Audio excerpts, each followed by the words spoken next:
Welcome to the bull versus the bear. Today we're diving deep into a company that is right at the center of the conversational AI storm, SoundHound AI. It's a fascinating story. You've got this incredible, explosive growth on one side, clashing with some really serious financial questions on the other, and we're going to unpack all of it. All right, here's how we're going to tackle this. First, we'll look at a really strange paradox with this stock. Then we'll lay out the bull case, why it could absolutely soar. After that, the bear case, the big risks. We'll peek into the future, and then you get to make the final call. So let's jump right in with the SoundHound paradox. And this is a real head-scratcher. So get this, SoundHound comes out with its earnings report and they knock it out of the park. I mean, record revenue, they're raising their outlook for the future. It is everything investors usually love to see.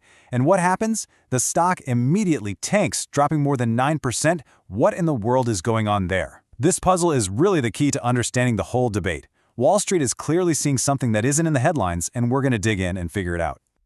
So let's start with the bull case. And honestly, it all comes down to one thing. Just absolutely insane growth.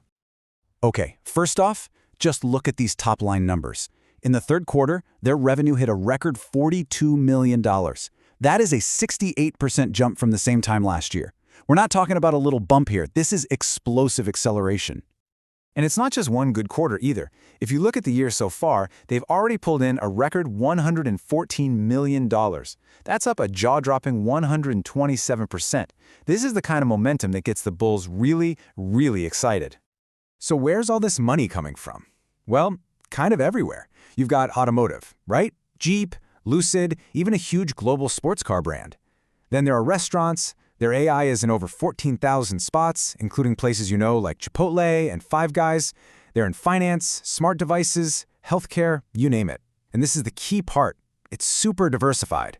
No single customer makes up more than 10% of their revenue. That is a huge deal for de-risking the investment.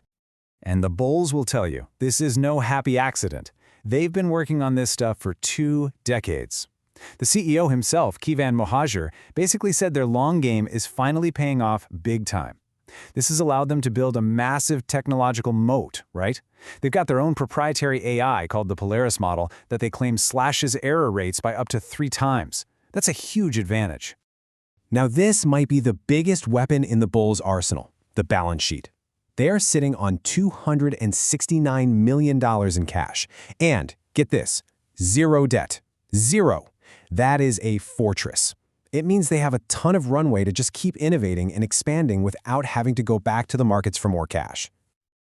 Okay, so that's the bull story. Sounds pretty great, doesn't it? But the bears are looking at the exact same report and seeing a completely different picture. And for them, it's all about the high cost of doing business. All right, that big, scary number that probably caused the stock drop, a GAAP net loss of over $109 million. Yeah, that looks awful, but you have to look closer. A huge piece of that, $66 million, is basically just a non-cash accounting thing tied to old acquisitions. It's not actual cash walking out the door.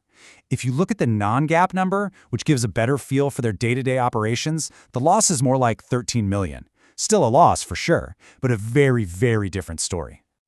Here's another big worry for the bears. Their gross margins are getting squeezed. Look at this. They dropped from almost 49% down to about 43% in just a year. The main reason is they bought some other companies that just weren't as profitable, and now that's dragging down the whole average. That's a trend you definitely don't want to see. And that brings us to the cash burn. Yeah, they have a lot of cash, but they are also spending it fast. They've burned through more than $76 million from their operations in just the first 9 months of this year. You can't do that forever, no matter how much you have in the bank. And the final piece of the bear case is the valuation. It's sky high. The stock is trading at a forward price-to-sales multiple of over 27. That basically means investors are paying $27 today for every $1 of future sales. Just look at the industry average. It's way, way lower. This means the market is already expecting perfection. There is absolutely no room for them to slip up. So this is what it all comes down to, right? Is the future here one of profit or peril? It's a race, plain and simple. Can their amazing tech start making real money before the costs become too much to handle? Now, to their credit, management has a plan. They've put a stake in the ground, saying they're aiming for adjusted EBITDA profitability by the end of this year. That would be a massive milestone. And then, looking out to 2026, they've got this big new thing coming online, their voice commerce platform. And you really need to understand this voice commerce thing because it could be a total game changer. Think of it like a flywheel. Step 1, they integrate their ordering and payment tech into cars, smart TVs, you name it.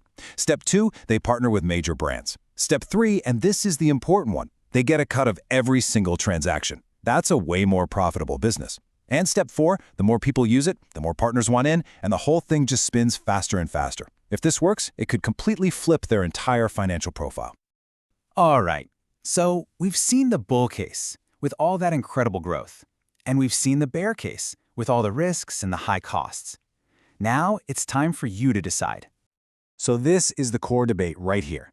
The bulls are betting on explosive, diversified growth, that deep 20-year tech advantage, and that rock-solid balance sheet. They see a clear path forward. But the bears, they're laser-focused on the fact that they are not making money right now. They see the cash burn, the shrinking margins, and a stock valuation that just looks way too high. So, now it's your turn. Which side are you on? Are you a SoundHound bull, believing the technology and growth story will win out in the end? Or are you a bear, convinced the financial hurdles are just too high to overcome? Let us know in the comments. Seriously, tell us why. We read all of them, and we really want to hear your take on this. Hey, if you enjoyed this breakdown, do us a huge favor and hit that subscribe button for more from the bull versus the bear. Thanks so much for watching.